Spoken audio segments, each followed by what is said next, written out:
نبی کریم صلی اللہ علیہ وسلم کو بالکل یہ مقام جو آپ کو دیا گیا ہے اس مقام کے ہر کس مناسب نہیں ہے کہ کوئی آواز اپنی نبی کی آواز پر بلند کرے. ابو بکر ہو تب بھی بلند نہیں کر سکتے, عمر بن خطاب ہو تب بھی آپ کی آواز نبی کی آواز پر بلند نہیں ہو سکتی. آپ اچھی بات کریں بری بات کریں, اس سے قطع نظر آواز بلند نہیں ہو سکتی ہے. اے ایمان والو, اپنی آواز نبی کی آواز پر بلند مت کرو.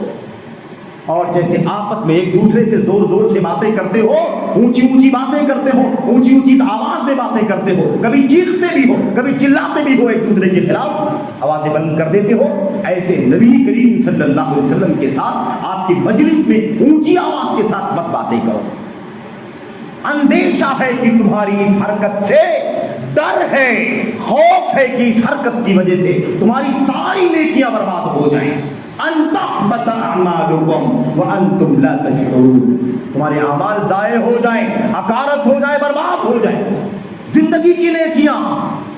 کتنی تپسیا سے, کتنی محنتوں سے, مشقتوں سے آدمی نیکیاں جمع کرتا ہے, لیکن نبی کی آواز سے تمہاری آواز اگر بلند ہوئی تو خطرہ ہے, اندیشہ ہے کہ تمہاری نیکیاں ضائع ہو جائیں گی اور تمہیں پتہ بھی نہیں چلے گا, احساس بھی نہیں ہوگا کہ میری زندگی کی نیکیاں ضائع ہو گئی. کیوں ضائع ہو گئی؟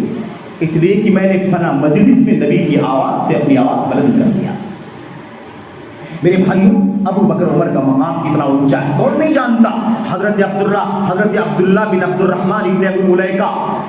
ابو ملیکہ مشہور تابعی ہیں, بہت معروف تابعی ہیں. ابن ابی ملیکہ صحیح بخاری ہی کی روایت میں فرماتے ہیں, اسی بیک گراؤنڈ میں, اسی واقعے کے پس منظر میں کہتے ہیں, کاد الخیران ان یہلکا, قریب تھا کہ دنیا کے دو سب سے اچھے لوگ, دنیا کے دو سب سے اچھے, خیر بھلائی میں سب سے زیادہ آگے رہنے والے ابو بکر عمر, قریب تھا کہ دونوں ہلاک ہو گئے. کیوں ہلاک ہونے کا ڈر تھا؟ اس لیے کہ آواز بلند ہو گئی تھی, نبی سے پہلے کوئی بات کہہ دیا تھا. مقام مرتبہ طے ہے, جنتی ہے جنتی.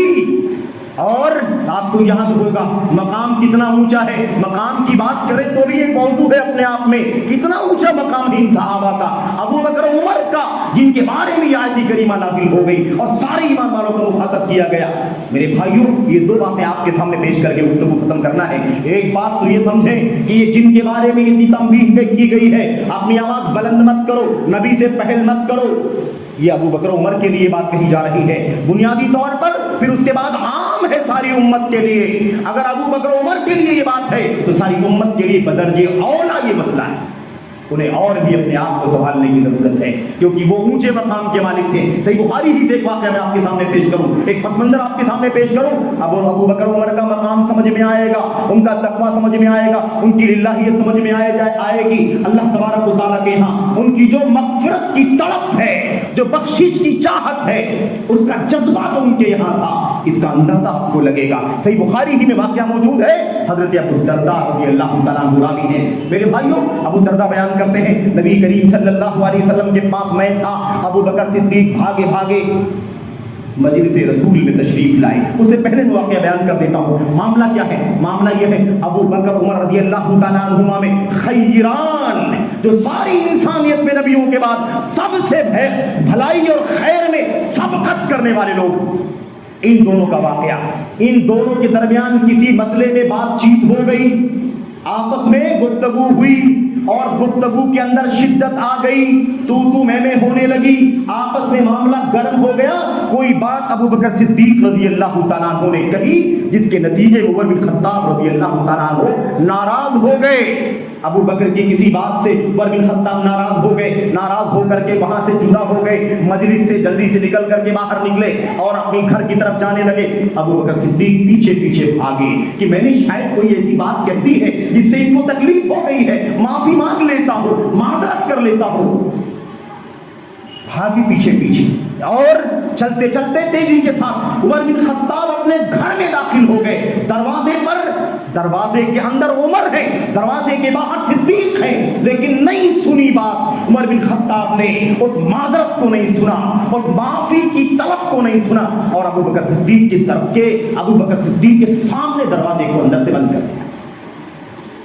بڑی تکلیف ہوئی انہیں کہ اللہ مجھ سے غلطی اگر ہوئی ہے تو میں معافی مانگنا چاہتا تھا عمر بن خطاب سے، میں معذرت کرنا چاہتا تھا، لیکن عمر بن خطاب نے اس قدر ناراضگی کا اظہار کیا کہ آنکھوں کے سامنے چہرے پر دروازہ بند کر دیا اور معذرت قبول کرنے کے لیے تیار نہیں ہوئے۔ لیکن وہ کھلبلی جو ہوتی ہے ایمان والے کے دل کے اندر اور ہونی چاہیے، جو صدیق اکبر جیسی شخصیت کے دل میں رہی ہوگی، اس نے اسے انہیں بے چین کر رکھا تھا۔ جیسے دروازہ بند ہوا، کوشش کی نہیں کھولا گیا، فوراً پلٹے نبی محترم صلی اللہ علیہ وسلم کی مجلس میں تشریف لائے۔ یہ طریقہ ہوتا تھا، مسائل پیش آ جائیں معافی تلافی کر لینی چاہیے، نہیں ہے تو امت کے علماء سے رابطہ کر کے مسئلے کو حل کرا لینا چاہیے۔ انانیت نہیں ہونی چاہیے، تکبر نہیں ہونی چاہیے، بڑکپن نہیں ہونا چاہیے، کبر اور نخوت نہیں ہونی چاہیے۔ یہ مثالیں ابو بکر عمر کی زندگی کی پیش کی جا رہی ہے۔ ان سے اونچا نہ کوئی پیدا ہوا ہے اور نہ کوئی پیدا آگے ہو سکتا ہے۔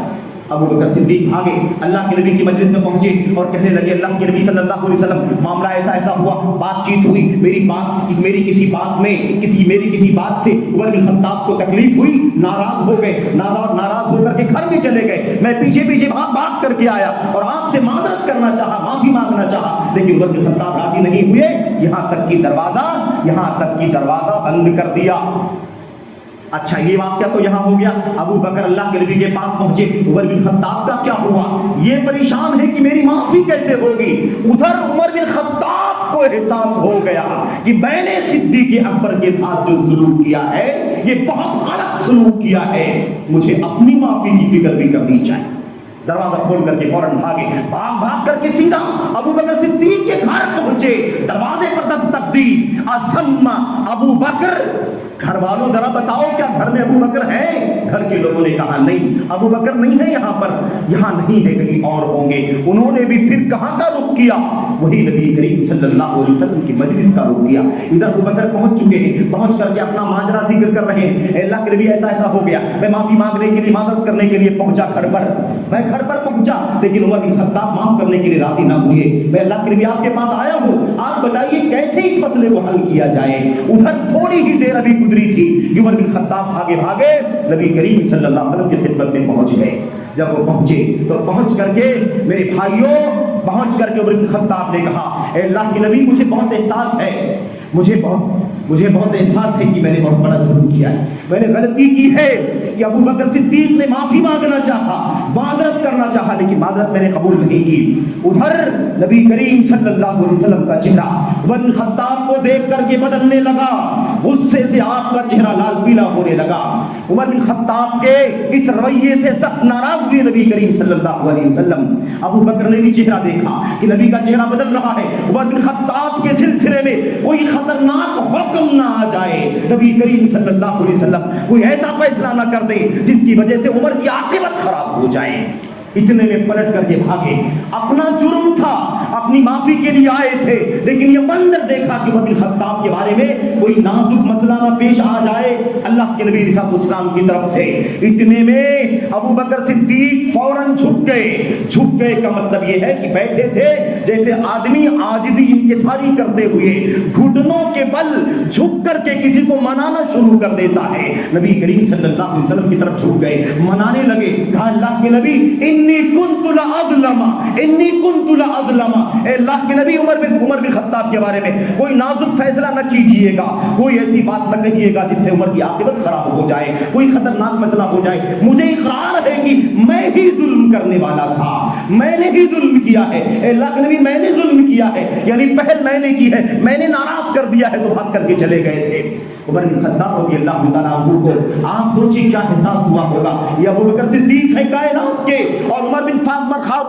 خطاب فاروق ہے کائنات کے، یاد رکھیں نبی کریم صلی اللہ علیہ وسلم کو۔ لیکن اس کے باوجود بھی کہ عمر بن خطاب کے سلسلے میں ابو بکر صدیق معذرت چاہ رہے ہیں اور کہہ رہے ہیں اللہ کے نبی ان کے ساتھ رحم کیجئے، نرمی کا معاملہ کیجئے، میں نے ہی ظلم کیا ہے، اس کے باوجود بھی نبی کریم صلی اللہ علیہ وسلم کا غصہ ٹھنڈا نہیں ہوا اور آپ علیہ السلام نے مخاطب کر کے فرمایا، آپ نے اور جملہ یاد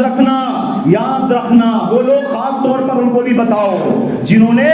نبی کریم صلی اللہ علیہ وسلم کے ان چیدہ صحابہ کرام کو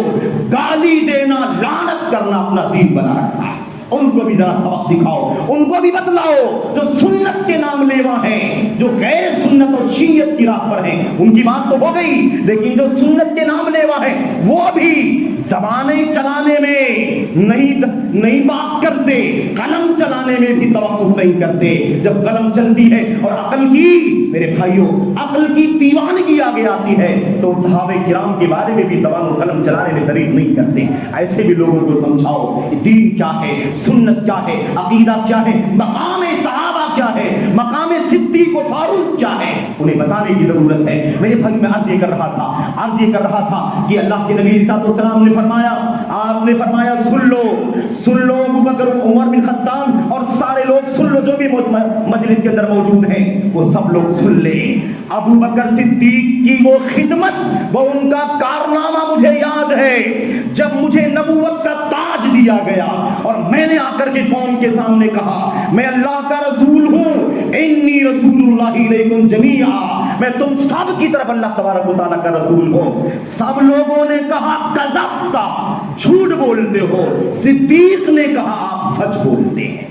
یاد رکھو اس وقت کو، وہ کارنامہ ہے صدیق کا، جب دنیا نے میری رسالت کو جھٹلایا تھا، اس وقت صدیق اکبر نے میری رسالت کی تصدیق کیا تھا، مجھے سچ مانا تھا۔ وَوَاسَانِي بِمَالِهِ وَنَفْسِهِ، اور اپنے مال کے ذریعے سے اور اپنی جان کے ذریعے سے میرا دفاع کیا تھا۔ تم لوگ اس صحابی کو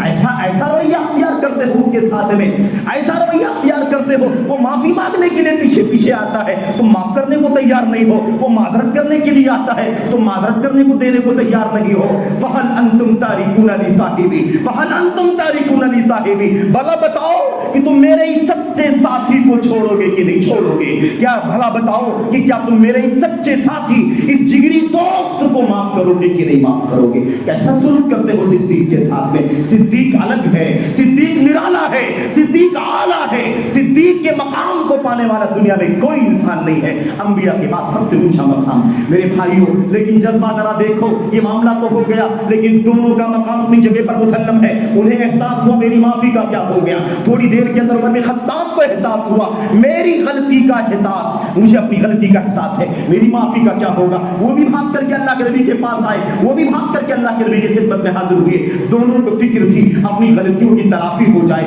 معافی ہو جائے، معذرت ہو جائے، دلوں کے اندر کسی طرح کا کینہ، کسی طرح کی نفرت باقی نہ بچے۔ یہ میرے بھائیوں جذبہ تھا۔ اتنے اونچے مقام کے صحابہ اور ان کے بارے میں اگر آواز بلند ہو گئی ان دونوں سے تو اللہ نے قرآن کریم کی آیت کریمہ اتار دی، اللہ اس کے رسول سے آگے نہ بڑھو، ان کے حکم سے پہلے حکم نہ دو، ان کے منع کرنے سے پہلے منع مت کرو، ان کی رائے سے پہلے کوئی رائے قائم نہ کرو، ان کے مشورے سے پہلے کوئی مشورہ نہ دو۔ آوازیں بلند کرتے ہو، آواز بلند کرنے کی اجازت نہیں ہے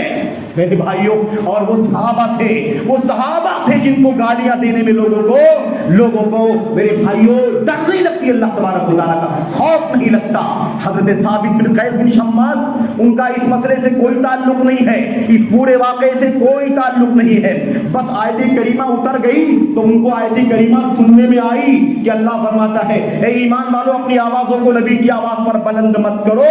اس لیے کہ اگر تم ایسا کرو گے تو خطرہ ہے کہ تمہارے اعمال برباد ہو جائیں اور تم کو پتہ بھی نہ چلے۔ آیت کریمہ ان کے سامنے آئی، ثابت بن قیس بن شماس کے سامنے، یہ انصاری صحابی ہیں، خطیب تھے، خطیب مقرر، آج کل کی طرح سے مائک سسٹم نہیں تھا، بلند آواز والے تھے، گفتگو کرتے، خطاب کرتے تو آواز بلند ہوتی، آپس میں بات بھی کرتے تو ان کی آواز بلند رہتی۔